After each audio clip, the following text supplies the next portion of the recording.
Hello guys, good morning. At ito nga, gusto ko i-flex sa inyo ang aking si Vago. Kahit saan ako magpunta, ay kasama ko si Vago.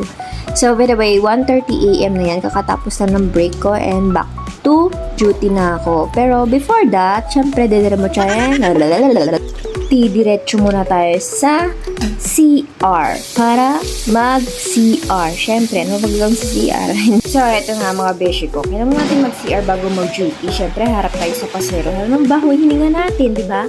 Ilang oras yung break ko. So, kailangan fresh tayo pagbalik ng duty. So, ayan, gamit na gamit ko yung mga sunblock sunscreen na pinagbibili ko dito sa TikTok. Syempre, alam niyo kung bakit nag-vlog ako yun? Kasi wala akong magawa sa buhay.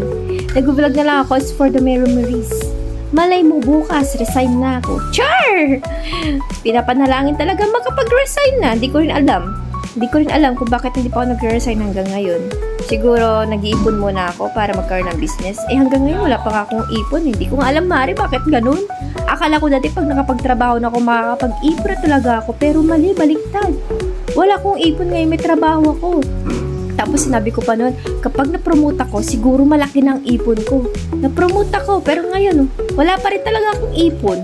Hindi ko alam, di na ako marunong mag-handle ng pera. Hindi ako marunong mag-handle ng, alam mo yun, ito kasi TikTok eh. Si TikTok kasi, lagi akong binubudol eh, kaya ayan. Hindi ko alam. Kakabili ko lang din yan si bago ko.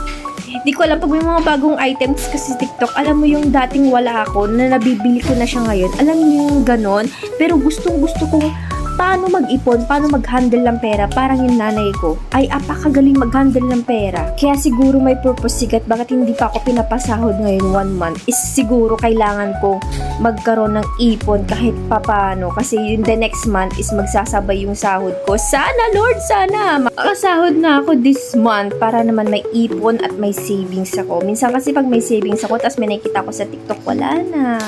Check out na naman ang person. So, ayan guys, hanggang dyan na lang ating mini vlog. See you again!